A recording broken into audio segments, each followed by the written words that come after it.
வாழ்க வையகம், வாழ்க வையகம், வாழ்க வளமுடன்.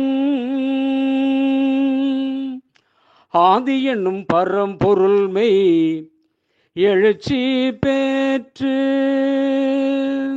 ஆதி என்னும் பரம்பொருள் மெய் எழுச்சி பெற்று, அணுவென்ற உயிராகி அணுக்கள் கூடி, ஆதி என்னும் பரம்பொருள் மெய் எழுச்சி பெற்று,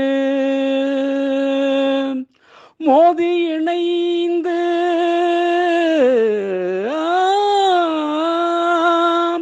மோதி இணைந்து இயங்குகின்ற, மோதி இணைந்து இயங்குகின்ற ஆதி என்னும் பரம்பொருள் மெய் எழுச்சி வேற்று. உடம்பார் அழியில் உயிரார் அழிவர், திறம்பட மெய்ஞானம் சேரவும் மாட்டார். உடம்பை வளர்க்கும் உபாயம் அறிந்தே உடம்பை வளர்த்தேன் உயிர் வளர்த்தேனே. அனைவருக்கும் உயராய்வு வேல் அலைவரிசையின் அன்பு வணக்கம். இடது காலை வலத்தொடையிலும் வலது காலை இடத்தொடையிலும் போடும்போது பத்மாசனம். பாதி உட்கார்ந்து பாதி நின்றால் உட்கட்டாசனம். முதுகுக்கு பின்னால் கைகளை கட்டினால் யோகமுத்ரா. கால்களை மண்டியிட்டு முதுகை நேராக நிமிர்த்தினால் வஜ்ராசனம். நின்ற நிலையில் கைகளை தொட்டால் சக்கராசனம். முழங்கால் மண்டியில் குதிகால் மேல் உட்கார்ந்தால் மயூராசனம். குப்புறப்படுத்து கைகளால் ஒருக பிடித்தால் தனுராசனம். இரு கைகளை அழுத்தி எல் உருவத்தில் நின்றால் சர்வாங்காசனம். பத்மாசனத்தை எளிமையாக்கினால் உத்தித பத்மாசனம். நேராக உட்கார்ந்து கால்களை அகலமாக விரித்தால் ஜானு சீராசனம். உத்தான பாதாசனம், சலபாசனம், நாவாசனம், மகாமுத்ரா, கலசாசனம், புஜங்காசனம், அர்த்த சிரசாசனம், நின்ற பாதாசனம், பிரயாசனம், பாதஹஸ்தாசனம், திரிகோணாசனம், கோணாசனம், சிம்மாசனம், சாந்தியாசனம், இப்படி சொல்லிக்கொண்டே போகலாம். நம்முடைய ஆரோக்கிய வாழ்விற்கும் நீண்ட ஆயுளுக்கும் யோகாசனம் மிக முக்கிய இடத்தில் இருக்கிறது. 4,50,000 யோகாசன வகைகள் இருந்ததாக சொல்லப்படுகிறது. ஆனால் இன்று வழக்கத்தில் இருப்பது என்னவோ 2,500 யோகாசனங்களே. இன்று இருக்கக்கூடிய யோகாசனங்களை அனைவரிடத்திலும் கொண்டு செல்ல வேண்டும். மறைந்து போன ஆசன வகைகளை மீட்டெடுக்க வேண்டும். ஆம் மாணவர்களே, இதுவே இவ்வரங்கத்தின் நோக்கமாகும். நம்முடைய ஆரோக்கிய வாழ்விற்கு ஆசனங்கள் எவ்வளவு முக்கியமானது என்பதை மாணவர்களிடத்திலே கொண்டு செல்வதே இவ்வரங்கத்தின் நோக்கமாகும். இன்று நாம் காண இருக்கும் அரங்கம் யோகா அரங்கம். நம்முடைய இந்த அரங்கத்தில் ஆரோக்கிய வாழ்விற்கான யோகாசன முறைகள் என்ற தலைப்பில் ஜெயங்கொண்டம் குமாரசாமி அவர்கள் செய்முறைகளோடு கூடிய நல்லுரை வழங்குகிறார். இவர் யோகாசனத்தை முழுமையாக கற்றவர். ஜெயங்கொண்டத்தில் பிசியோதெரபிஸ்டாக இருக்கிறார். இவருடைய செய்முறை பார்த்தாலே தெரியும் இவருக்கு யோகா பற்றிய ஆழ்ந்த அறிவை. ஆம், பிரமித்து போவோம். இவருக்கு நம்முடைய வணக்கத்தை தெரிவித்துக் கொள்வோம். இவரை எனக்கு அறிமுகப்படுத்திய பேராசிரியர் முனைவர் அருணாசலம் அவர்களுக்கு நெஞ்சார்ந்த நன்றி. அடுத்து இவரை அறிமுகப்படுத்துவதில் மெய்சிலிர்த்து போகிறேன். என்னுடைய மாணவர், இயற்பியல் துறை மாணவர். மேலும் நாங்கள் இருவரும் ஒரே கல்லூரி மாணவர்கள். நான் இவருக்கு மொழி பாடம் நடத்தினேன்.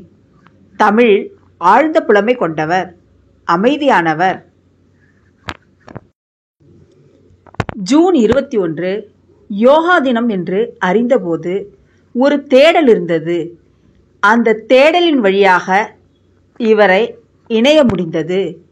பல வருடங்களுக்கு பிறகு அலைவரிசை வழியாக இவரை சந்திப்பதற்கு எனக்கு வாய்ப்பு கிடைத்தது. என்னுடைய மாணவர் முனுசாமி அவர்கள் முகுந்தன் யோகாலயா இயக்குனராக இருக்கிறார். நோய் தீர்க்கும் எளிய முறை ஆசனங்கள் என்ற தலைப்பில் யோகா பற்றி பேசுகிறார். இவருக்கு என்னுடைய அன்பு வணக்கம். ஆன்றோர்கள் சான்றோர்கள் அனைவருக்கும் மகிழ்வான வணக்கம். வாருங்கள் உலகத்தமிழ் மாணவர்களே, ஆரோக்கிய வாழ்விற்கும் நீண்ட ஆயுளுக்குமான ஆசனங்களை அறிவோம். தினமும் யோகா விடியலோடு எழுவோம். ஜூன் 21 யோகா பற்றிய விழிப்புணர்வை ஏற்படுத்துவோம். குழந்தை முதல் பெரியோர் வரை அனைவரும் உறுதி ஏற்போம். நாம் அனைவரும் தமிழால் இணைவோம். உலகத்தமிழ் மாணவர்களுக்கும் ஆன்றோர்களுக்கும் சான்றோர்களுக்கும் பயனர்களுக்கும் ஒரு தகவல். யாரேனும் இவ் அலைவரிசையில் பேச விரும்பினால் நீங்கள் விரும்பிய தலைப்பில் பேசலாம். என்னை தொடர்பு கொள்ளலாம். அலைபேசி எண் கீழே தரப்பட்டுள்ளது. நன்றி. உங்களின் நான் முனைவர் சே. அஜிதா, துறைத் தலைவர், தமிழ் உயராய்வுத்துறை, திருவிக அரசு கலைக்கல்லூரி, திருவாரூர். மீண்டும் ஒருமுறை உங்கள் அனைவருக்கும் நன்றியை தெரிவித்துக் கொள்கின்றேன். நன்றி, வணக்கம்.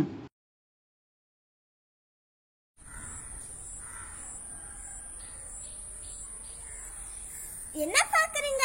இது யோகம். வாங்க நம்ம யோகா அரங்கத்திற்கு போலாம். அனைவருக்கும் வணக்கம்.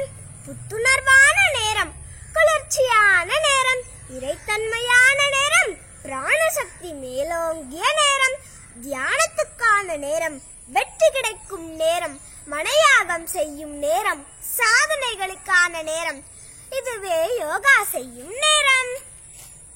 5000 ஆண்டுகளுக்கு முன் இந்தியாவில் தோன்றி உடற்பயிற்சி தியான முறை யோக கலை ஆகும். யோகக்கலை என்பது உடல், மனம், அறிவு, உணர்வு ஆகியவற்றின் சமபாட்டிற்கு உதவும் ஒரு மகத்தான கலையாகும். இக்கலை இந்தியாவில் தோன்றி வளர்ந்து வழி வழியாய் வரும் ஓர் ஒழுக்க நெறியாகும். சிந்து சமவெளி நாகரிகத்தில் பல்வேறு இடங்களில் யோகா முத்திரை கண்டெடுக்கப்பட்டுள்ளதாக வரலாறு சொல்லுகிறது. நம் உடலில் மறைந்திருக்கும் சக்தியை வெளிக்கொண்டு வரும் அற்புத கலையான யோக கலையை தினமும் செய்பவர்களுக்கு நோய் வருவது தடுக்கப்படுவதுடன் நீண்ட ஆயுளை தருவதுடன் மன வலிமையை அதிகரிக்கும். இந்த யோக கலை இந்த அருமையான நிகழ்ச்சியை ஏற்பாடு செய்திருக்கும் திருவிக அரசு கலைக்கல்லூரி தமிழ் உயர் ஆய்வுத்துறை தலைவர் முனைவர் அஜிதா அவர்கள் மற்றும் வேளாண்கட்டளையின் சார்பில் அனைவரையும் இந்த யோகா அரங்கத்திற்கு வருக வருக என வரவேற்கிறோம். வாருங்கள் உறவுகளே, காணொளிக்குள் செல்வோம். நான் உங்கள் அமிர்தினி. நன்றி, வணக்கம்.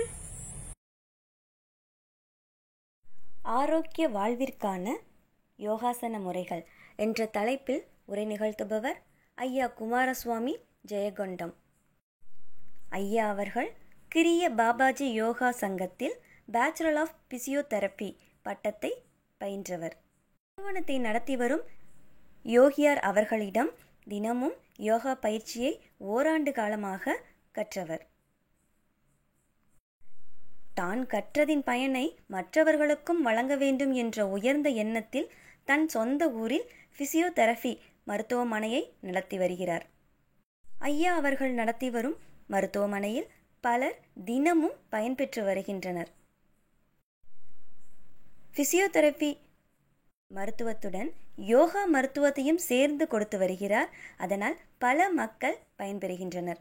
கடந்த 22 ஆண்டுகளாக இச்சேவையை தொடர்ந்து செயல்படுத்தி வருகிறார். இவர் ஆற்றிய சேவைக்காக பல விருதுகள் வழங்கப்பட்டுள்ளன. வாருங்கள் நண்பர்களே, ஐயாவின் உரைக்கு செல்லலாம்.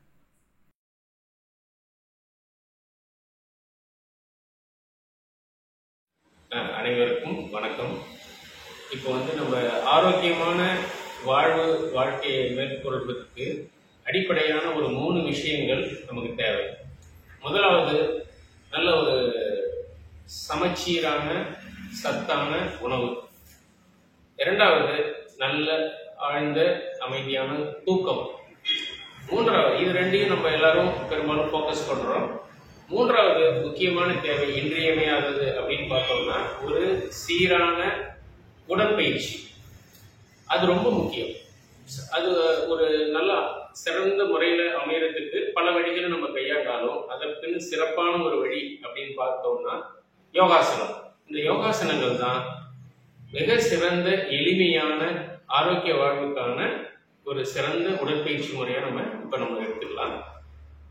இந்த யோகாசனங்களை நாம முறைப்படி கத்துக்கிட்டு அந்த ஆர்டர்ல செய்யறது ரொம்ப அவசியம்.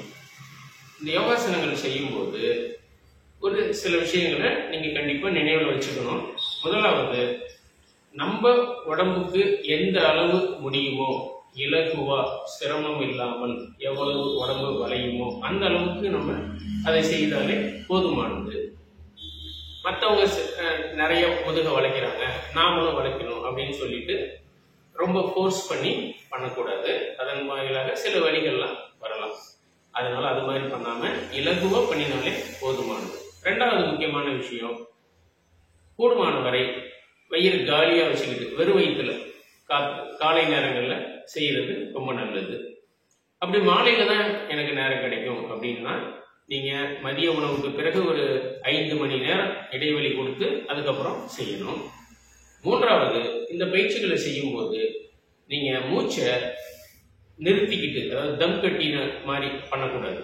ரொம்ப இலகுவா நார்மலான மூச்சு இயல்பா இருக்கக்கூடிய ஒரு சூழல்ல தான் நீங்க இந்த இந்த யோகாசன பயிற்சிகளை செய்ய வேண்டும். அப்போதுதான் நமக்கு முழு பலனும் கிடைக்கும். ஸோ இப்போ நம்ம ஆரோக்கியமான வாழ்வு வாழ்றது தான் எல்லாரோட முதல் நோக்கமா இருக்கு. நோயற்ற வாழ்வே குறைவற்ற செல்வம். ஸோ முதல்ல நம்ம ஆரோக்கியமா வாழ்வது தான் நமக்கு உண்மையான செல்வம் அப்படிங்கிறத நம்ம புரிஞ்சுக்கணும். இப்போ இந்த சர்வதேச யோகா தினம் வருகின்ற இந்த 21ஆம் தேதி, அதை முன்னிட்டு இந்த காணொலியில நம்ம முக்கியமா ஆரோக்கியமா வாழ்வதற்கான, நோயில்லாமல் இன்னைக்கு இருக்கக்கூடிய இந்த நவீன காலத்து வியாதிகள்லாம் வராம நம்மளை காப்பாற்றிக் கொள்வதற்காக சில யோகாசன பயிற்சிகளை இப்ப நாம பார்க்க போறோம். அதில் முதலாவதான ஆசனம் சர்வாங்க ஆசனம். முதல்ல இதோட செய்முறையை பார்ப்போம், அதுக்கப்புறம் இதனுடைய பெனிஃபிட் பத்தியும் நம்ம பார்க்கலாம். இப்போ நம்ம சூரிய நமஸ்காரத்துக்கான செய்முறைகளை பார்க்க போறோம். இதுல 12 நிலைகள் இருக்கு. ஒரு எளிமையான சுலபமான ஒரு யோகாசனம் சூரிய நமஸ்காரம். இந்த சூரிய நமஸ்காரத்தை சரியா பண்ணினாலே ஒரு சமச்சீரான ஒரு உடம்புக்கான ஆரம்ப நிலை யோகாசன பயிற்சி உங்களுக்கு கண்டிப்பா கிடைக்கும். இதுவே எல்லா தசைகளையும் நாடி நரம்புகளையும் வலுப்படுத்தும். இப்போ நம்ம செய்முறையை பார்க்குறோம். முதல் நிலை, அதில் பார்த்தீங்கன்னா இப்போ நேராக நிற்கிறாங்க. அப்படியே கைகள் இரண்டையும் மெதுவாக உயர தூக்கணும். இப்போ ஒரு முதல் நிலை பண்ணுறாங்க, அப்படியே கைகளை உயர்த்தியவாறு நிற்கிறாங்க. இரண்டாவது நிலை, அப்படியே என்ன பண்ணுறாங்க, குனிஞ்சி மெதுவாக தரையை தொடணும். முழங்கால இதில் மடக்க கூடாது. இப்போ அவர் தரையை தொடுறாரு, பட் உங்களுக்கு தொட முடியல அப்படின்னா அதை பற்றி கவலைப்பட வேண்டாம். உங்களால் எவ்வளவு முடியுமோ அந்த அளவுக்கு குனிங்க. இப்போ அவர் பண்ணிக்கிட்டு இருக்கிறது இரண்டாவது நிலை. மூன்றாவது நிலை, அப்படியே கைகள் இரண்டையும் உள்ளங்கை வரைக்கும் தரையில் அப்படியே ஊனிக்கோங்க. வலது காலை மாத்திரம் முழுமையாக பின்னாடி நீட்டி வைங்க. இடது காலை லேசாக அப்படியே மடக்கி வச்சுக்கோங்க. தலையை நல்லா நிமிர்ந்து பாருங்க. இதில் அந்த வலது கால் பின்னாடி முழுமையாக நீட்டி இருக்கணும், முழங்காலும் டைட்டாக இருக்கணும். முழங்கால் மடக்க கூடாது. இதில் பார்த்தீங்கன்னா ஒரு கால் மடங்கி ஒரு கால் நீட்டி இருக்கும். இது இந்த கால் தசைகள் எல்லாம் நல்லா ஸ்ட்ரெச் பண்ணும், அதாவது நல்லா நீட்டி விடும். அதனால கால் வலி, இடுப்பு சம்பந்தமான பிரச்சனைகள்லாம் நமக்கு வராது. அடுத்தது நான்காம் நிலை. இப்போ இடது காலையும் அப்படியே நீட்டிக்கோங்க, வலது காலுக்கு பக்கத்தில் அப்படியே நீட்டி வச்சுக்கோங்க. கிட்டத்தட்ட அந்த தண்டால் எடுக்கிறதுக்கான ஒரு போஸ் அந்த மாதிரி இதனுடைய தோற்றம் இருக்கும். இது நான்காவது நிலை. இந்த நிலையில பார்த்தீங்கன்னா கைகளில் உடல் எடை முழுமையாக போகும். கைகள், மணிக்கட்டு, முழங்கை, ஷோல்டர் இதெல்லாம் நல்லா வலிமையாக இருக்கிறதுக்கு இந்த 4வது நிலை நமக்கு உதவும். கைகளில் வலிமை கம்மியாக இருக்கிறவங்களுக்கு இது செய்யும்போது சிரமமாக இருக்கும். கைகளில் நடுக்கங்கள்லாம் கூட ஏற்படும் ஆரம்ப காலகட்டங்களில். ஆனால் தொடர்ந்து செய்தீங்கன்னா அந்த நடுக்கங்கள் எல்லாம் போயிடும். இப்போ நம்ம 5ஆம் நிலைக்கு போகிறோம். அப்படியே 2 முழங்காலையும் தரையில் வைங்க. அப்படியே இடுப்பை கொண்டு போய் குதிகாலில் உட்கார வைங்க. தலையை குனிஞ்சி தரையில் வைங்க. கைகளை கும்பிட்டது போல சேர்த்து வைங்க. இது 5வது நிலை. இது பார்த்தீங்கன்னா நல்ல முதுகு முழுமையாக வளைந்த ஒரு நிலை. இப்போ கோயில்கள்லாம் பார்த்தீங்கன்னா விழுந்தெல்லாம் கும்பிடுவாங்க. இப்போ பெண்கள்லாம் பார்த்தீங்கன்னா இந்த நிலையில் விழுந்து கும்பிடுவாங்க. அது எதுக்காக அப்படின்னு பார்த்தீங்கன்னா, இப்போ தலைக்கான ரத்த ஓட்டம் அதிகமாக இருக்கும். அதுபோல் முழங்காலை மடக்கும் சக்தி, முதுகு வளையக்கூடிய சக்தி எல்லாம் அதிகரிக்கும். இதனால் எல்லா நாடி நரம்புகளும் தூண்டப்படும். நரம்பு தளர்ச்சி மாதிரியான பிரச்சனை எல்லாம் நமக்கு வராது. இது 5வது நிலை. 6வது நிலை ஓய்வுக்காக அமைக்கப்பட்டிருக்கு. அப்படியே இதில் மெதுவாக மேலே நகர்ந்து அப்படியே படுத்துக்கணும். அதை நாம் சாஷ்டாங்க நமஸ்காரம்னு சொல்லுவோம். இப்போ ஆண்கள் எல்லாம் பார்த்தீங்கன்னா இந்த மாதிரில தான் கோயில்களில் விழுந்து கும்பிடுவாங்க. இது இந்த ஒரு நிலையில் நமக்கு முழுமையான ஒரு ஓய்வு கிடைக்கும். நம்ம உடம்புல உள்ள 8 புள்ளிகள் வழியாக நம்மளுடைய உடல் எடை இப்போ பூமிக்கு போகும். அதனால தான் இதற்கு எண்முக வணக்கம் அப்படின்னு தமிழில் சொல்லுவோம். சாஷ்டாங்க நமஸ்காரம் அப்படின்னு நம்ம சொல்கிறோம். ஓகே, அடுத்தது இப்போ நம்ம பார்க்க போகிறது 7வது நிலை. ஓய்வுக்கு பிறகு அப்படியே கைகள் 2ஐயும் நம்ம மார்புக்கு பக்கத்தில் ஊனி தலை, கழுத்து, மார்பு எல்லாம் நன்றாக உயர தூக்கணும். அப்படியே மெதுவாக நல்லா வளைக்கணும். இதில் இடுப்பை தூக்கக்கூடாது. இதை நம்ம பார்த்தீங்கன்னா இது அந்த புஜங்காசனம் அப்படின்னு சொல்லுவோம். தமிழில் அதை பாம்பாசனம்னு கூட சொல்லுவாங்க. அது மாதிரியான ஒரு அமைப்பு இது. இடுப்புக்கு கீழே முழுமையாக ஓய்வில் இருக்கும். மேல் பாதி உடல் மாத்திரம் பின்பக்கம் வளைந்திருக்கும். இந்த நிலையில் நமக்கு முதுகு தண்டு தசைகள் எல்லாம் வலுப்பெறும். கழுத்து வலி, முதுகு வலி, இடுப்பு வலி இதெல்லாம் இந்த பயிற்சியின் மூலமாக நம்ம வராமல் பார்த்துக்கலாம். அது இருக்கிறவங்க இந்த பயிற்சிகளை பண்ணினா படிப்படியாக குணமாயிடலாம். இது 7வது நிலை, பாம்பாசனம் அல்லது புஜங்காசனம் அந்த நிலை. அடுத்து 8வது நிலை. இப்போ என்ன பண்ணணும், அப்படியே கால் விரல்களை முன்னாடி திருப்பி தரையில் ஊனிக்கிட்டு இடுப்பு பகுதியை முழுமையாக மேலே தூக்கணும். அதாவது அந்த 7வது நிலைக்கு மாற்றாக இப்போ பார்த்தீங்கன்னா இந்த செய்முறையை பார்த்தீங்கன்னா புரியும். இது 8வது நிலை. அந்த 7வது நிலைக்கு அப்படியே கவுண்டர் போஸ்ன்னு சொல்லுவோம். மாற்று நிலையாக இது 8வது நிலை இருக்கும். அதில் பார்த்தீங்கன்னா 7ஆம் நிலையில் முதுகு பின்புறம் முழுமையாக வளைக்கப்பட்டது. இப்போது 8ஆம் நிலையில் முன்னாடி வளைக்கப்பட்டிருக்கிறது. மீண்டும் 9வது நிலை.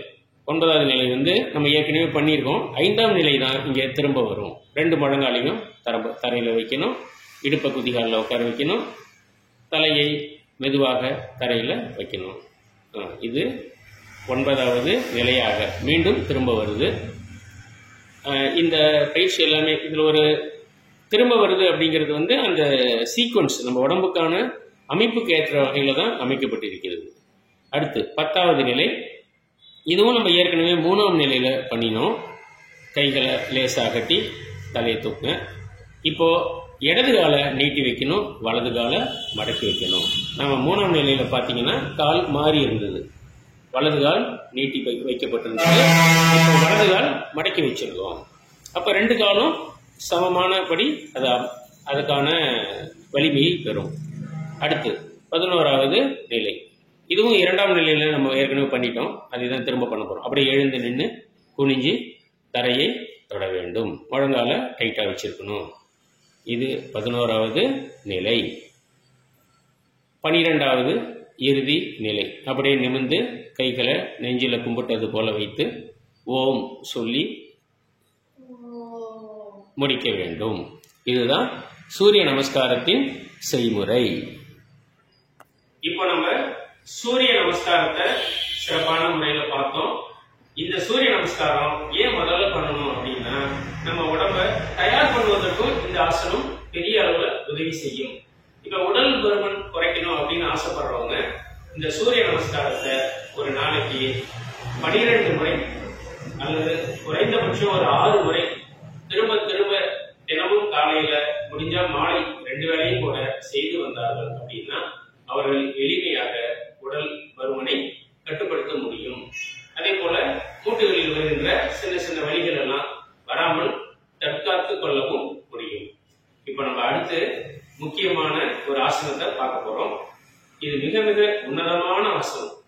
இதுக்கு பேரு சர்வாங்க ஆசனம். சர்வ அங்கங்களையும் அப்படியே பொண்ணு மாதிரி பராமரிக்கக்கூடிய, மேம்படுத்தக்கூடிய ஒரு உயர்ந்த ஒரு ஆசனம் தான் சர்வாங்க ஆசனம். இதோட நன்மைகள் சொல்லிக்கிட்டே போகலாம். அப்படிங்கிற மாதிரி அவ்வளோ நன்மைகள் இருக்கு. குறிப்பாக சில நன்மைகளை உங்களுக்கு நான் இப்ப சொல்ல ஆசைப்படுறேன்.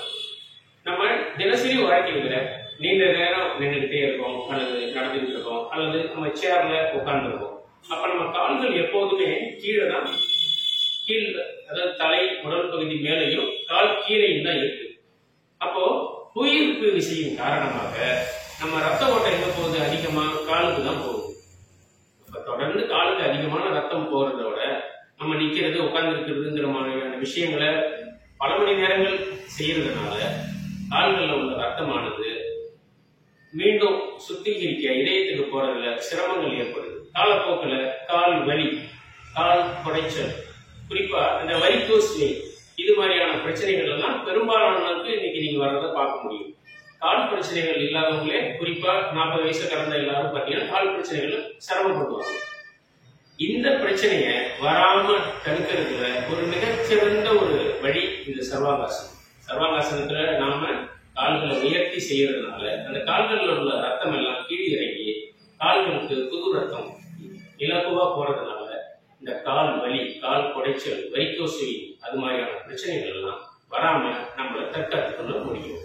ரெண்டாவது, இன்னைக்கு இருக்கிற அடுத்த முக்கியமான ஒரு பிரச்சனையா உடல் ரீதியா பாத்தீங்கன்னா மலச்சிக்கல்.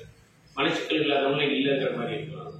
ஸோ நீங்க இந்த சர்வாங்காசனம் செய்யும்போது உடல் பகுதிகள்லாம் நல்ல இயக்கத்தையும் அழுத்தத்தையும் பெறும்போது மலச்சிக்கல் இலகுவாகவே இதுல கட்டுப்படுத்தப்படும். வயிறு கொஞ்சம் தசைகள் எல்லாம் வலுவாகும். அப்ப தொந்தி விடுகின்ற வாய்ப்பும் குறையும். அதே போல இதயம் நன்றாக சுருங்கி விரியும். இதய சம்பந்தமான நோய்கள் வராமல் நம்மளால பாதுகாக்க இந்த ஆசனம் உதவியா இருக்கும். குறிப்பா நுரையீரல் அப்படியே இப்ப இருக்கக்கூடிய நிலையிலிருந்து அப்படி தலைகீழாக, இப்ப நம்ம நிற்கும் போதோ உட்கார்ந்து இருக்கும் போதோ இது மேல் பகுதி நுரையீரல், இது அடிப்பகுதி நுரையீரல் உள்ள இடம். ஆனா இந்த ஆசனத்துல நம்ம அப்படியே அதை இன்வெர்டடா தலைகீழா நம்ம திருப்புவதனால அடிப்பகுதி நுரையீரல் மேலையும் மேல் பகுதி நுரையீரல் அடியாகவும் மாற்றப்படும்.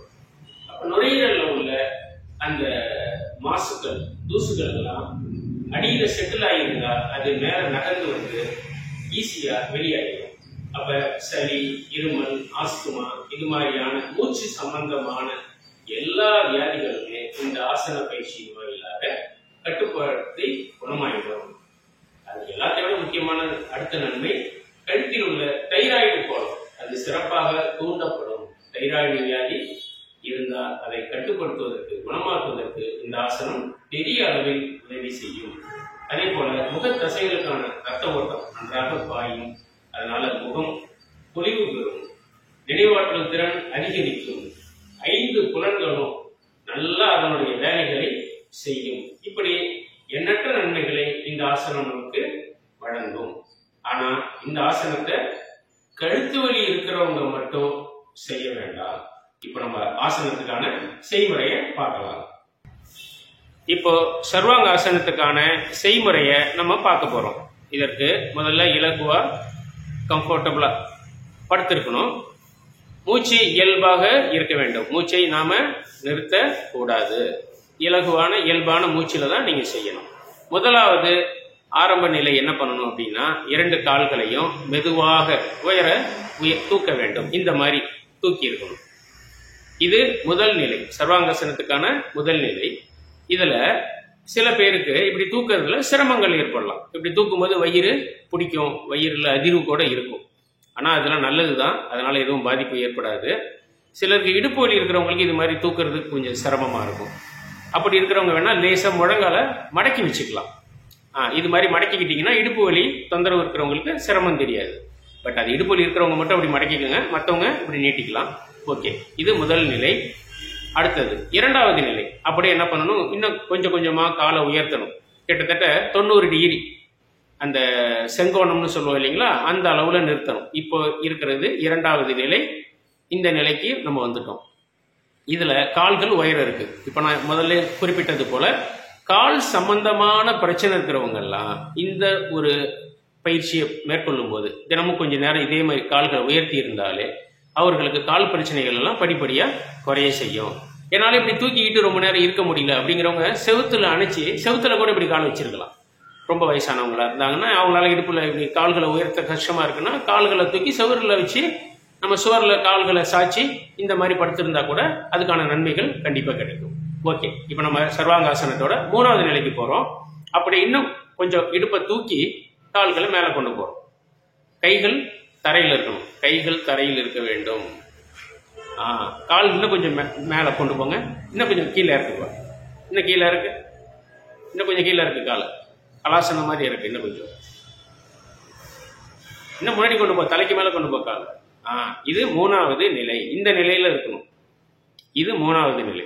இப்போ 4. இப்போதான் என்ன பண்ணணும், இன்னும் கொஞ்சம் இடுப்பை தூக்கி கைகளால் இடுப்பை பிடிச்சிக்கணும். இடுப்பை கையால் பிடிச்சிக்கோ, கால்களை இப்போ உயர்த்திக்கோ, நேராக்கிக்கோ. இதுதான் சர்வாங்க ஆசனம். இதுல முக்கியமான ஒரு விஷயம் என்னன்னு பார்த்தீங்கன்னா, தாடை நெஞ்சில தொடணும், சின் லாக் ஆகணும். அந்த அளவுக்கு நெஞ்சை உயர்த்தணும். இந்த தாடையானது நெஞ்சில போய் தொடணும்.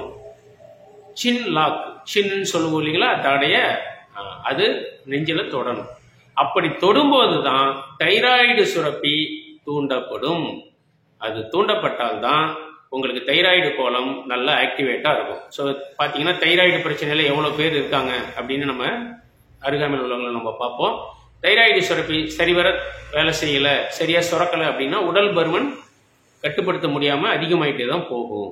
அதனால தைராய்டு சுரப்பி ஒழுங்கா இருந்தாதான் நம்ம ஆரோக்கியமான வாழ்வுக்கு நமக்கு அவசியம். அதுக்கு இந்த ஆசனம் பெரிய அளவில் உதவி செய்யும். சின் லாக் ஆகல, அப்படி சின் லாக் ஆகணும். அதுக்கு வாயை திறந்து பண்ணக்கூடாது, நெஞ்சை மேல தூக்கணும் அந்த அளவு அப்படின்னு பார்க்கணும். ஓகே, இதுல கழுத்துக்கான அழுத்தம் கொஞ்சம் அதிகமாகும் அப்படிங்கிறதால தான் நம்ம ஏற்கனவே குறிப்பிட்டோம், கழுத்து வலி உள்ளவர்கள் மட்டும் இதை தவிர்க்கணும்னு.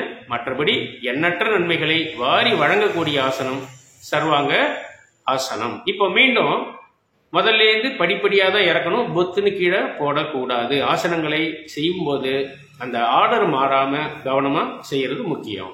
மீண்டும் மூன்றாவது நிலை பழைய மாதிரி திரும்ப வரணும். கைகளை எடுத்துட்டு கீழே காலை லேசா இறக்கிக்கோங்க. ஓகே, இரண்டாவது நிலை மெதுவாக இடுப்பை கீழே வைங்க, பொத்துன்னு போடக்கூடாது, மெதுவாக வைங்க. முதல் நிலை மெதுவாக காலை இறக்குங்க. அப்புறம் ஆரம்ப நிலை மெதுவாக கீழே தரையில வச்சு மூச்சை சீரா இழுத்து விட்டு ஓய்வுக்கு வரலாம். இது சர்வாங்க ஆசனம். இப்ப நாம சர்வாங்காசனத்துக்கான செய்முறையை பார்க்கிறோம். யோகாசன பயிற்சியில முக்கியமான ஒரு விஷயம் எல்லாரும் நம்ம நினைவில் வச்சுக்கணும். இந்த பயிற்சியில ஒவ்வொரு ஆசன பயிற்சிக்கும் மாற்று ஆசனம் அப்படின்னு ஒண்ணு இருக்கு. அந்த மாற்று ஆசனத்தோட நாம சேர்த்துதான் ஆசனங்களை பயன்படுத்த வேண்டும். ஏன்னா இப்ப சர்வாங்காசனத்தை நம்ம யார் பண்ணக்கூடாதுன்னு கவனிச்சோம், கழுத்து வலி இருக்கிறவங்க பண்ணக்கூடாது. ஓகே, நான் ஆரோக்கியமா தான் இருக்கேன், ஆனா நான் சர்வாங்காசனம் பண்றேன், அப்ப எனக்கு கழுத்து வலி வராதா? வராது. ஆனா ஒருவேளை சிலருக்கு வருவதற்கான வாய்ப்புகள் ஏற்படலாம். அப்ப ஒரு ஆசன பயிற்சியை ஒரு வழியை உண்டாக்குது அப்படின்னா அப்புறம் படிப்படியாக என்ன ஆகும், ஆசனத்தை அவங்க பண்ண முடியாம ஒரு சூழலுக்கு தள்ளப்படுவாங்க, கழுத்து வலிக்கு ஆட்பட்டு. இதை தவிர்ப்பதற்கு தான் நம்ம யோகியார்கள் மாற்றாசனத்துடைய முக்கியத்துவத்தை வலியுறுத்தி இருக்காங்க. இப்போ நம்ம சர்வாங்காசனத்துக்கு மாற்றாக அதுக்கு எதிரான அமைப்புல உள்ள ஒரு ஆசனத்தை நம்ம செய்ய போறோம். இதற்கு பெயர் மீன் ஆசனம், மீனாசனம் அல்லது மச்சாசனம் அப்படின்னு இதை நம்ம சொல்லுவோம். இந்த ஆசனம் செய்யும் போது அந்த சர்வாங்காசனத்துல ஒருவேளை உங்களுக்கு கழுத்துல அழுத்தம் ஏற்பட்டாலும் அது இதில் நீக்கப்படும். கழுத்து வலி லேசாக உங்களுக்கு இருந்தால் அது குணமாக்கப்படும். அப்ப கழுத்து வலி மட்டும் இருக்குங்கிறவங்க மீனாசனத்தை மட்டும் பண்ணி கழுத்து வலியிலிருந்து விரைவில் குணமாயிடலாம். குணமான பிறகு அவங்களும் சர்வாங்காசனத்தை மீண்டும் செய்ய ஆரம்பிக்கலாம். அதனால மாற்றாசனம் மிக முக்கியம். இப்ப நம்ம சர்வாங்காசனத்துக்கான மாற்று மீனாசனத்தை பார்க்க போறோம்.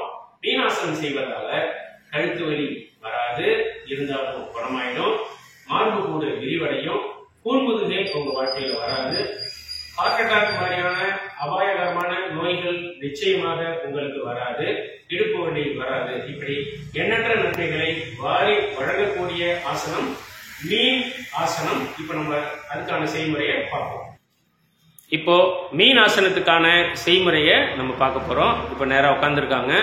இப்ப முதல்ல 2 கால்களையும் ஒன்று மேல ஒன்று மடக்கி பத்மாசனம் அப்படின்னு சொல்லக்கூடிய இந்த தாமரை ஆசனத்தை போடுறாங்க. இதுக்கு பேர் தான் பத்மாசனம். இது எல்லாரும் நீங்க பார்த்துருப்பீங்க.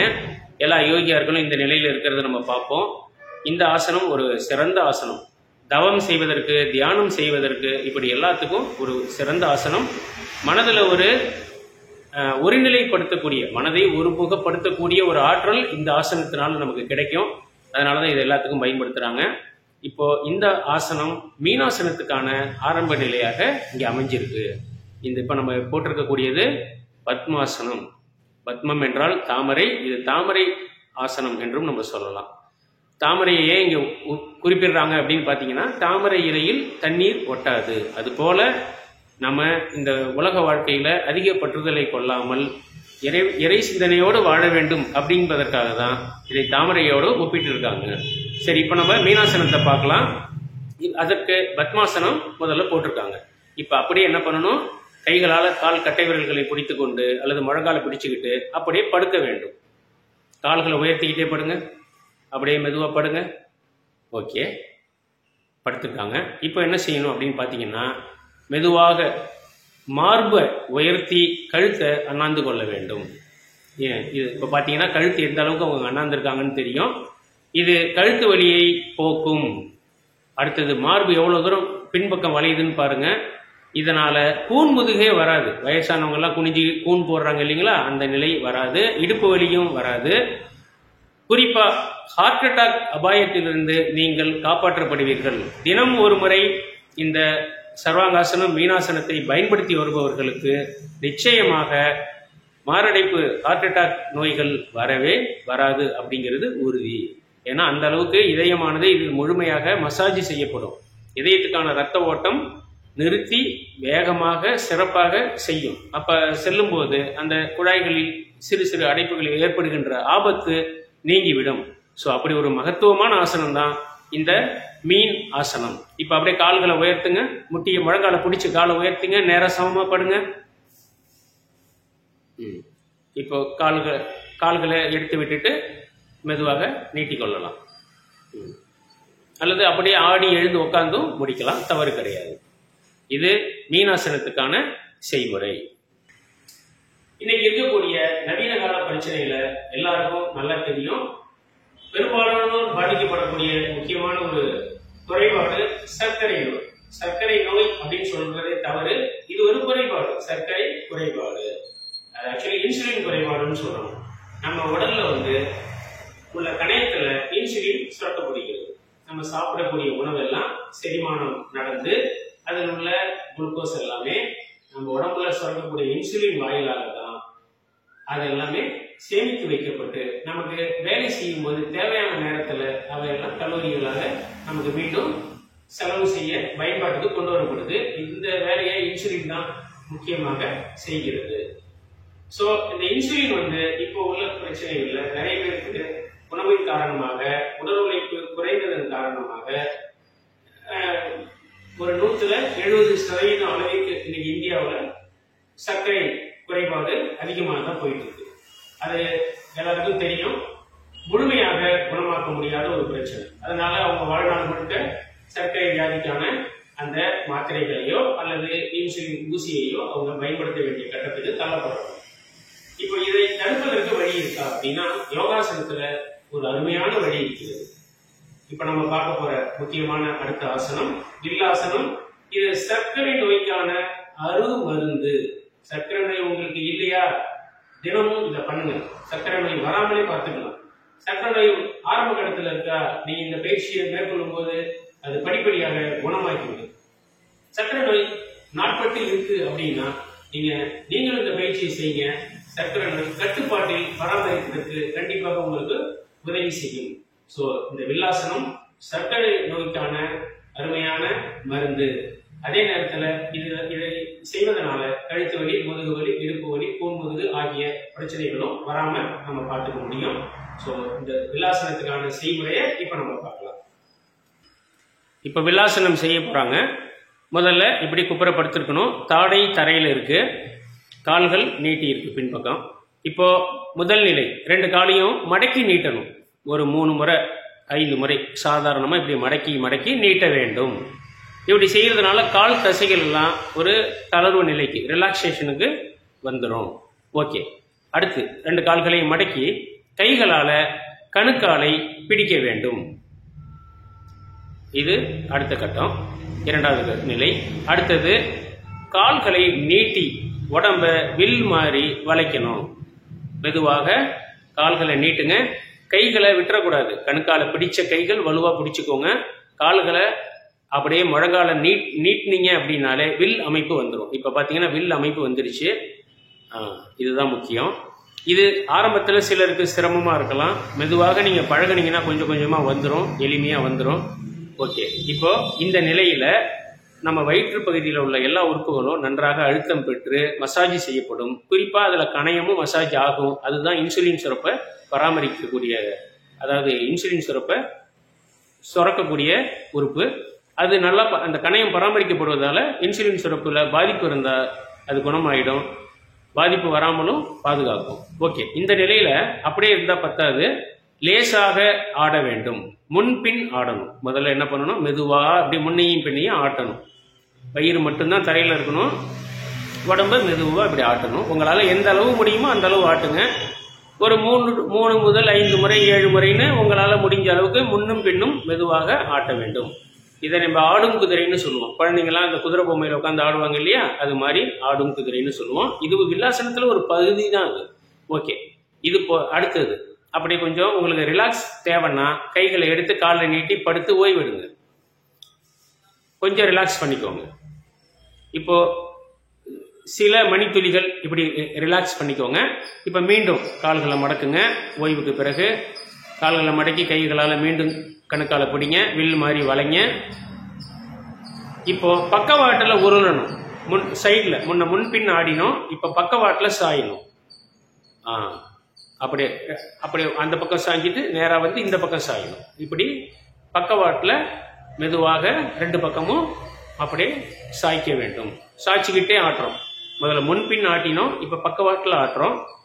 இதில் தான் மிக சிறப்பாக வயிற்றினுடைய எல்லா பகுதிகளும் அழுத்தம் பெற்று மசாஜ் செய்யப்படும், புத்துணர்ச்சி பெறும். அப்போ உங்களுக்கு கணையமானது நன்றாக வேலை செய்யும்.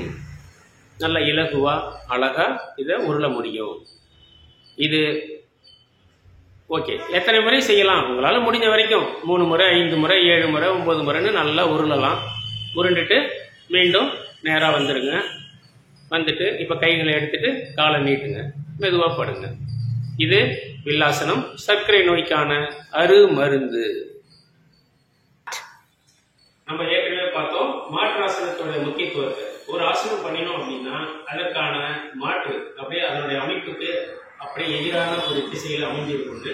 வில்லாசனத்துக்கான மாற்று அதுவும் நம்ம இப்போ பார்க்க போறோம். அது கொக்கு ஆசனம். கொக்கு மாதிரி வளைச்சி செய்ய போறோம். இது வில்லாசனத்துல முதுகு முழுமையாக பின்பக்கம் வளைக்கப்பட்டது. இந்த கொக்கு ஆசனத்துல முன்பக்கம் வளைக்கப்படும். அதன் காரணமாக நம்முடைய நாடி நரம்புகள் அனைத்தும் வலுப்பெறும். நரம்பு தளர்ச்சி நோய்கள் நமக்கு ஏற்படாது. அடுத்தது கொக்காசனம் செய்பவர்களுக்கு வயிறு தசைகள் படிப்படியாக குறைஞ்சி தொந்தி குறையும், முழங்கால் தசைகள் வலுவடையும், மூட்டு வலி பிரச்சனைகள்லாம் வராது. அதே போல சிறுநீரகங்கள் நல்லா வலுப்பெறும். சிறுநீரக கற்கள் இருக்கிறவங்களுக்கு அந்த பிரச்சனைகள்லாம் இந்த ஆசனத்தின் வழியாக குணமாக்க முடியும். இப்ப நம்ம கொக்காசனத்தை பார்க்கலாம். இப்போ நம்ம கொக்காசனத்தை பார்க்க போகிறோம். இப்போ நேராக நிற்கிறாங்க. கைகளை பக்கவாட்டில் உயர்த்துங்க. மெதுவாக உயர்த்தி மேலே கொண்டு போகணும். தலையை ஒட்டி காதை ஒட்டி கொண்டு போங்க. கைகளை முழுமையாக மேலே கொண்டு போங்க. அப்படியே மெதுவாக குனிய வேண்டும். முழங்காலம் மடக்கக்கூடாது, மெதுவாக குனியணும். நல்லா குனிங்க. குனிஞ்சு தரையை தொட முயற்சி பண்ணுங்க. தரையை தொட முடிஞ்சவங்க தொடுங்க, முடியாதவங்க முதுகை முன்னும் பின்னும், அதாவது நிமிந்து குனிஞ்சு இப்படி ஆட்டி ஆட்டி தொட முயற்சி பண்ணலாம். ஓகே, தொட முடியாதவங்க இப்படி ஆட்டி விட்டாலே போதுமானது. தொட முடிஞ்சிருச்சு என்னால அப்படின்னா நீங்க என்ன பண்ணணும், கை விரல்களை கோத்துக்கோங்க, 2 கை விரல்களையும் கோத்துக்கோங்க. அப்படி கோத்துக்கிட்டு அப்படியே திருப்புங்க. இப்போ குனிஞ்சு தரையை தொட முயற்சி பண்ணுங்க. இதுல தொட முடியாதவங்க இதையே செய்தால் போதுமானது. பட் இப்ப இவங்க பிளெக்சிபிலிட்டி நல்லா இருக்கக்கூடியவங்க இப்ப தொட்டுட்டாங்க, எனக்கு தொட வந்துருச்சு அப்படின்னா நீங்க என்ன பண்ணணும், அடுத்தது கைகளை மடக்கிக்கணும். முழங்கை உங்களுக்கு வராத நிலையை எடுத்துக்கணும், அதான் முக்கியம். இப்போ முழங்கையால தரையை தொட முயற்சி செய்ய வேண்டும். இது கொஞ்சம் சிரமமா இருக்கும் எல்லாருக்குமே. இப்படி அசைவு, அதாவது குனிஞ்சு நிமிர வேண்டும் அப்படிங்கிறது தான் இங்க முக்கியம். அதனாலதான் நமக்கு வராத நிலையை எடுத்துக்கிட்டு அதை மேம்படுத்த முயற்சி பண்ணணும். அப்பதான் நம்ம என்ன பண்ணுவோம், நன்றாக குனிஞ்சு நிமிருவோம். இன்னும் நல்லா நிமிந்து குனிங்க, நல்லா நிமிந்து குனியும். எஸ், இப்பதான் சரியா இருக்கு. இது போல செய்யும் போது அந்த நன்றாக குனிஞ்சு நிமிரும் போது நம்முடைய ஸ்பைனல் காலம், தண்டுவட நரம்புகள் வலுப்பெறும், சிறுநீரகங்கள் நன்றாக வேலை செய்யும், தொந்தி குறையும், முழங்கால் தசைகள் டைட்டா இருக்கு, முட்டி மடங்கக்கூடாது, மூட்டு தசைகள் வலுப்பெறும். அதனால மூட்டு வலி பிரச்சனை எல்லாம் உங்களுக்கு இருந்தாலும் குணமாகிவிடும். இப்ப அப்படியே கைகளுக்கு தொங்க விடுங்க, மீண்டும் மெதுவாக நிமிருங்க. அப்படியே விட்டுறக்கூடாது, ஆசனங்களை முறைப்படி முடிக்கணும். அப்படியே நிமிருங்க, அப்படியே எழுந்து நில்லுங்க. ஆசனங்களை முடிக்கும் போது சரியா முடிக்கணும், அது ரொம்ப முக்கியம். அடுத்து கைகளை பக்கவாட்டில் கொண்டு வந்து மெதுவாக கீழே போட்டு விட வேண்டும். இப்ப நம்ம பார்த்திருக்கிறது கொக்கு ஆசனம், சர்வாங்காசனம், மீனாசனம், அடுத்து வில்லாசனம், கடைசியா இப்ப கொக்கு ஆசனம் பார்த்திருக்கோம். அடுத்ததாக நம்ம ஆசன பயிற்சியை நிறைவு செய்யும் போது எப்போதுமே சாந்தி ஆசனம் பண்ணி தான் முடிக்கணும், அப்படியே விட்டுறக்கூடாது. இப்போ நேரடியாக படுங்க. எண்ணற்ற ஆசனங்கள் இருந்தாலும் நம்ம தினசரி வாழ்க்கைக்கு நம்ம ஒரு அரை மணி நேரமாவது ஆசன பயிற்சிகளை மேற்கொள்ள வேண்டும். அதற்காக தான் சில முக்கியமான ஆசனங்களை இப்போ நம்ம இந்த காணொலியில பார்த்துக்கிட்டு இருக்கோம். இப்போ ஆசன பயிற்சியை நிறைவு செய்ய போறோம். இதுக்கு பேரு சாந்தி ஆசனம், உடம்பை அமைதிப்படுத்துறோம். இது மேல ஒரு 1 to 2 மணித்துளிகள் அமைதியா படுத்திருக்கணும். இன்னமும் கை கால்களை லேசாக தளர்த்த வேண்டும். லேசா கால்களை அப்படி தூக்கி போடணும். 2 காலையும் மாற்றி தூக்கி போடுங்க. அதே போல கைகளை தூக்கி போடுங்க. மூச்சு சீரா இருக்கட்டும். அடுத்தது தலையை 2 பக்கமும் மெதுவாக திருப்புங்க. ஒரு சில முறைகள் கழுத்தை அப்படியே ரொட்டேட் பண்ணுங்க. இது மாதிரி அசைவுகளை கொஞ்சம் கொடுத்து அப்படியே மூச்சு சீரா விட்டுருந்தீங்க அப்படின்னா உடம்பு தளர்வு நிலைக்கு வந்துடும். ஆசனங்களை இந்த நிலைக்கு வந்துட்டு அப்புறமா தான் நீங்க பயிற்சியை நிறைவு செய்யணும். இந்த சாந்தி ஆசனம் தினமும் இரவு தூங்க போறதுக்கு முன்னாடி நீங்க பண்ணலாம். தூக்கம் எளிமையா உங்களுக்கு வந்துடும். உடம்புல எங்கேயாவது பிடிப்பு இருக்கு அப்படின்னா அது நீங்கி ஆனந்தமாக நம்மளால தூங்க முடியும். ஸோ தினசரி வாழ்க்கையில இந்த ஆசன பயிற்சிகளை நீங்க தொடர்ச்சியா மேற்கொண்டு ஆரோக்கியமான வாழ்வினை வாழ வேண்டிக் கொள்கிறேன். நன்றி. வேல் அறக்கட்டளை மற்றும் உயராய்வுத்துறை சார்பாக இனிய வணக்கம். நோய் தீர்க்கும் எளிய முறை ஆசனங்கள் என்ற தலைப்பில் உரை நிகழ்த்துபவர் ஐயா Mu. Munusamy, BSc BPEd, PG diploma in yoga என்ற முதுகலை பட்டமும் ஐயா அவர்கள் பயின்றுள்ளார். அது மட்டுமல்ல, உடற்கல்வி ஆசிரியர், சர்வைட் ஆங்கில உயர்நிலைப் பள்ளியில் பணிபுரிந்து வருகிறார். முகுந்தன் யோகாலயா இவற்றின் இயக்குனராகவும் யோகா பயிற்றுனராகவும் தன் சேவையை ஐயா தொடர்ந்து வருகிறார். பல விருதுகளை பெற்றுள்ளார். யோகா பற்றிய விழிப்புணர்வு நிகழ்வுகள் இவர் முன்னிலையில் நடைபெற்றுள்ளது. அது மட்டுமல்ல, மக்களுக்கு ஏற்படும் நோய்கள் எளிய முறையில் ஆசனங்கள் வழி தீர்வு கண்டுள்ளார். வாருங்கள் அன்பர்களே, நிகழ்வுக்கு செல்லலாம்.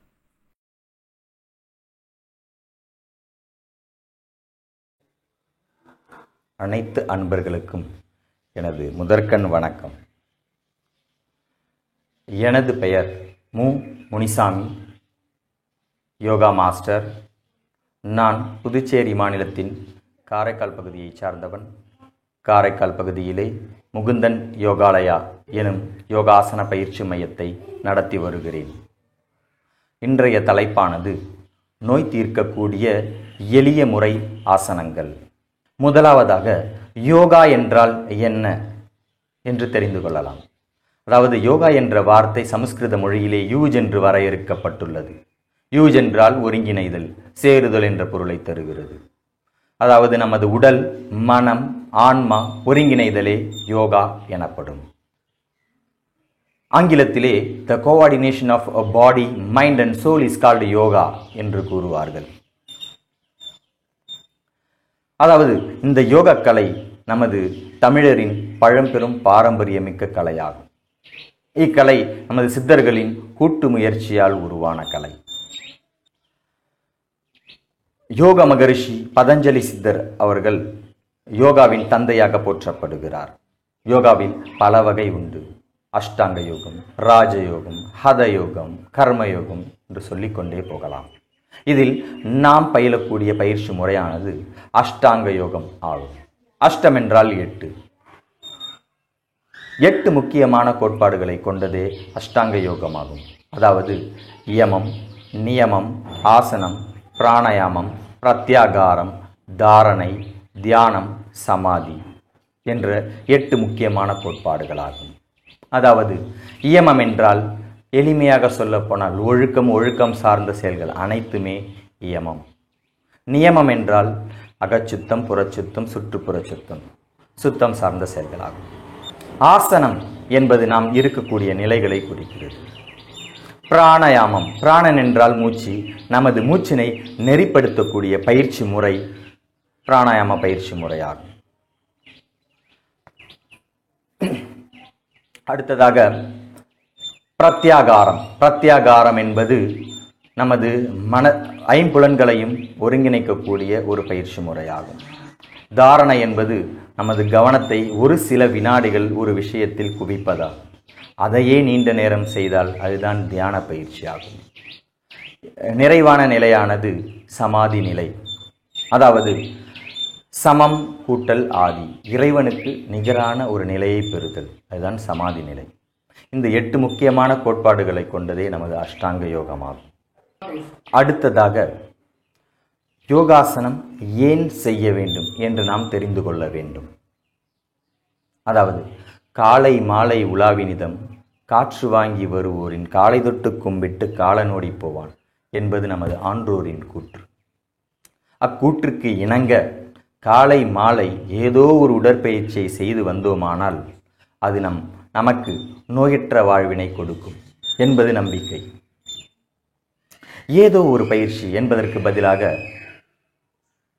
யோகாசன பயிற்சியாக இருந்தால் மிகவும் சிறப்பு என்று நான் நினைக்கிறேன். ஏனென்றால் எந்த ஒரு பயிற்சியிலும் முன்பக்கம் குனிதல், பின்பக்கம் வளைதல், பக்கவாட்டில் வளைதல், கையூன்றி நிறுத்தல், கால் ஊன்றி நிறுத்தல், தலை ஊன்றி நிறுத்தல், தோள்பட்டை ஊன்றி நிறுத்தல், இது போன்ற அனைத்து பயிற்சிகளும் ஒருங்கே பெற்றார் போல எந்த பயிற்சியும் இல்லை. இவை அனைத்துமே ஒருங்கே பெற்ற ஒரே பயிற்சி நமது யோக கலையாகும். எனவே யோக கலையாக இருந்தால் மிகவும் சிறப்பு. ஓகே, யோகா செய்வதனால் என்ன பலன் என்று நாம் தெரிந்து கொள்ளலாம். அதாவது காலை மாலை நாம் யோகாசன பயிற்சியை செய்து வந்தோமானால் நமது உடல் முழு ஆரோக்கியத்தையும் பெறும் என்பது சத்தியம். அதாவது நமது உடலானது 63 கோடி ட்ரில்லியன் செல்களால் ஆனது. இவை அனைத்துமே மண்டலங்களால் பணிபுரிந்து வருகிறது. உதாரணமாக எலும்பு மண்டலம், சதை மண்டலம், நரம்பு மண்டலம், இரத்த ஓட்ட மண்டலம், சுவாச மண்டலம், உணவு செரிமான மண்டலம், கழிவு நீக்க மண்டலம், சுரப்பி மண்டலம், இனப்பெருக்க மண்டலம் என மண்டலங்களால் பணிபுரிந்து கொண்டிருக்கிறது. நமது உடலிலே இருக்கக்கூடிய அனைத்து மண்டலங்களும் சரியான இயக்கத்தை பெற வேண்டுமானால் யோகாசன பயிற்சி அவசியமாகும். எனவே இத்தகு சிறப்புமிக்க யோகாசன பயிற்சியை காலை மாலை நாம் செய்து வருவோம். மேலும் யோகாசன பயிற்சியை எப்போதெல்லாம் செய்ய வேண்டும் என்று, அதாவது நமது ஆன்றோர் கூற்றுக்கு இணங்க எப்பொழுது வேண்டுமானாலும் யோகாசன பயிற்சியை செய்யலாம். ஆனால் நமது வயிறு காலியாக இருக்க வேண்டும். வாதம், பித்தம், கபம் என்று சொல்லுவார்கள். அதாவது காலையிலே யோகாசன பயிற்சியை செய்தோமானால் பித்த சம்பந்தமான வியாதிகள் குணமடையும். மதிய நேரத்திலே யோகாசன பயிற்சியை செய்தோமானால் வாத சம்பந்தமான வியாதிகள் குணமடையும்.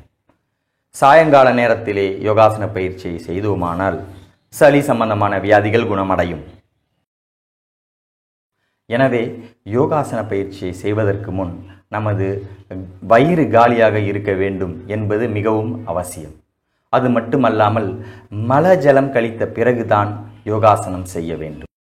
எனவே யோகாசன பயிற்சி செய்வதற்கு முன் நமது வயிறு காலியாக இருக்க வேண்டும் என்பது மிகவும் அவசியம். மேலும் மலஜலம் கழித்த பிறகுதான் யோகாசன பயிற்சி செய்ய வேண்டும். அவ்வாறு செய்யாமல் மலஜலம் கழிக்காமல் யோகாசனம் செய்வது உடலுக்கு கேடு விளைவிக்கும். மேலும் எண்ணெய் தேய்த்து குளியல் எடுக்கும் தினத்தன்று யோகாசனம் செய்யாமல் இருப்பது சிறந்தது.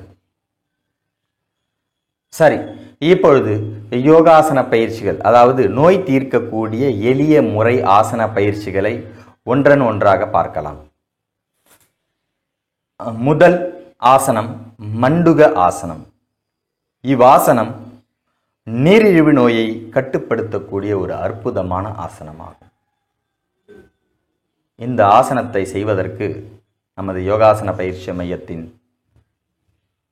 மாணவன் எம் ரூபன் இப்பொழுது வருகிறார். தம்பி, உங்களது கால்களை நீட்டி தண்டாசன நிலைக்கு வாருங்கள். சரி, உங்களது கால்களை பக்கவாட்டிலே மடக்கி வஜ்ராசன நிலைக்கு வாருங்கள். இப்பொழுது உங்கள் 2 கரங்களையும் முன்பக்கமாக நீட்டி உங்களது கட்டை விரல் 2ஐயும் உங்களது உள்ளங்கையில் வைத்து லேசாக அமுக்கியவாறு வைத்துக் கொள்ளுங்கள். மேலும் உங்கள் நாவிரல்களையும் மடக்கி கட்டை விரலை அமுக்கியவாறு வைத்துக் கொள்ளுங்கள். உங்கள் முஷ்டி 2ஐயும் ஒன்றாக சேர்த்தவாறு வைத்துக்கொண்டு பிரம்ம முத்திரை நிலைக்கு வாருங்கள்.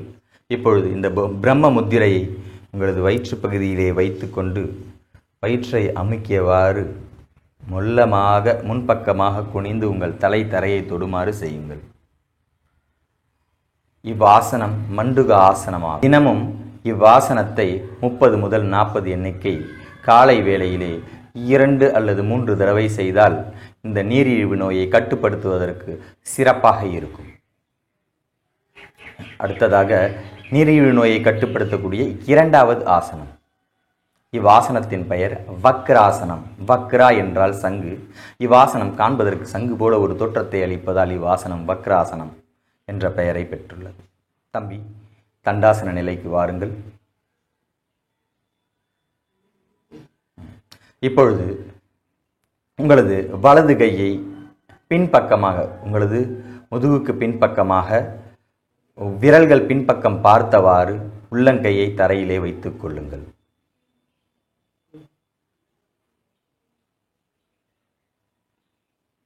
வலது காலை மடக்கிக் கொள்ளுங்கள். அதாவது உங்கள் முழங்கால் அளவிற்கு மடக்க வேண்டும். பிறகு உங்களது இடது கையை நன்கு மேல் நோக்கி தூக்கி கொண்டு நன்கு மூச்சை இழுத்தவாறு கையை உயர்த்துங்கள்.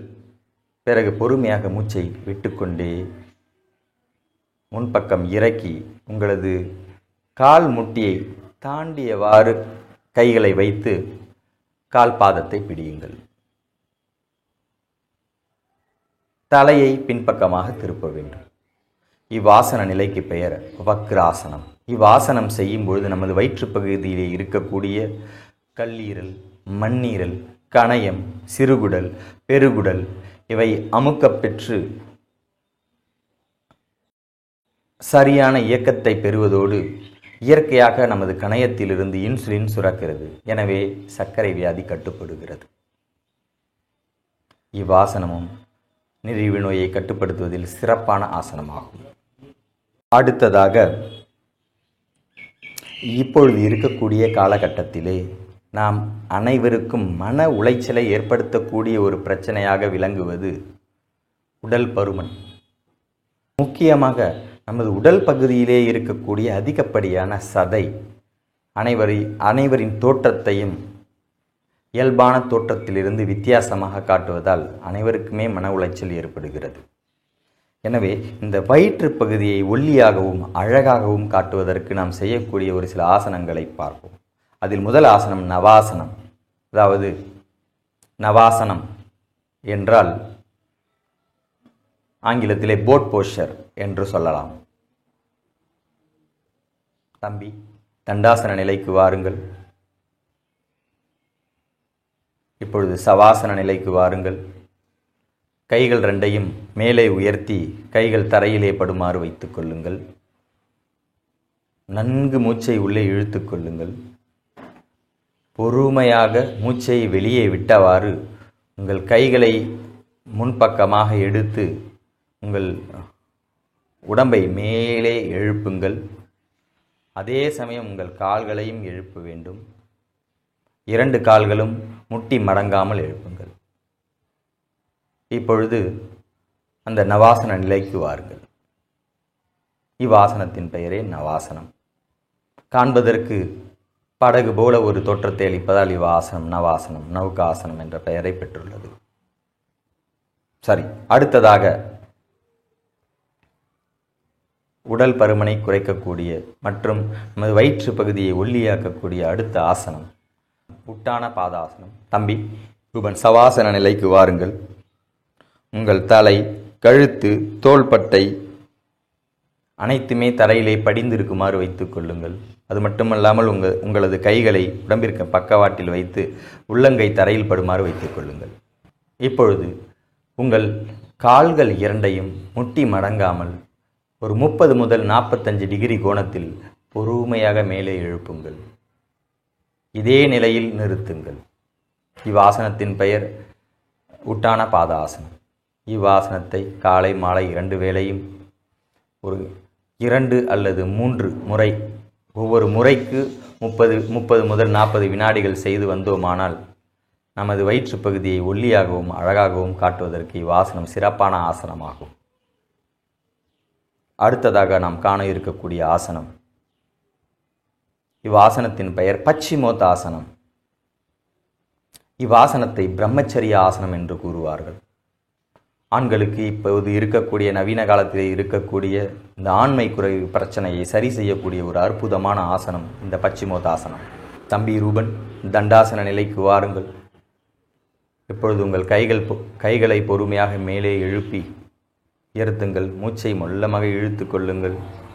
இப்பொழுது பொறுமையாக மூச்சை விட்டுக்கொண்டு முன்பக்கமாக குனிந்து உங்கள் கால் கட்டை விரலை பிடித்து உங்கள் தலையை நோக்கி இழுத்து உங்கள் முழங்கையை தரையில் படியுமாறு வையுங்கள். இதுவே பச்சிமோத்தாசன நிலையாகும். இவ்வாசனம் பிரம்மச்சரிய ஆசனம் என்று போற்றப்படக்கூடிய ஒரு அற்புதமான ஆசனமாகும்.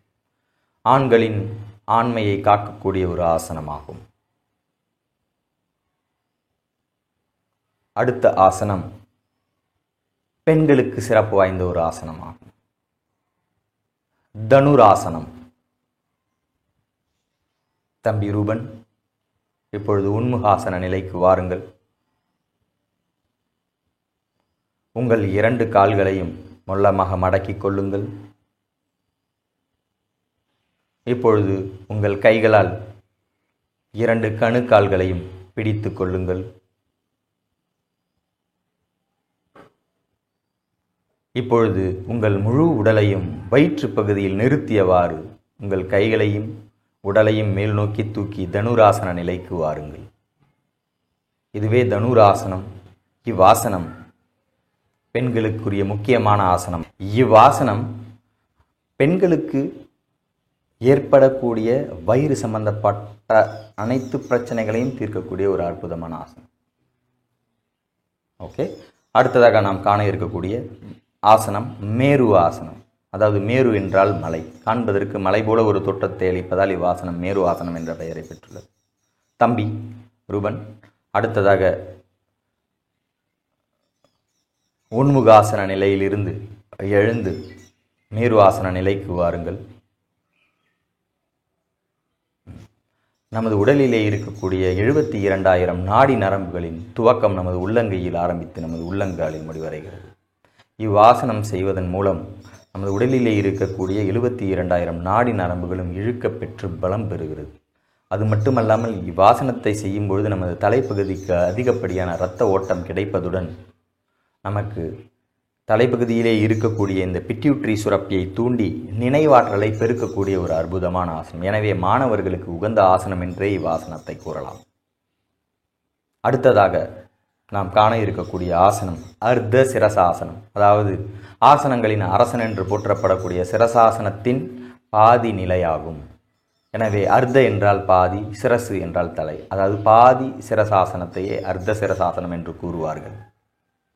தம்பி ரூபன், மேரு ஆசனத்தில் இருந்து பொறுமையாக உன்முகாசன நிலைக்கு வாருங்கள்.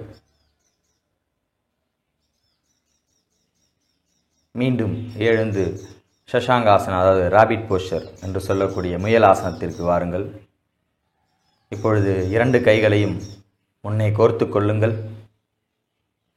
உங்கள் தலையை எடுத்து உங்கள் கைகளுக்கு பக்கத்தில் வையுங்கள்.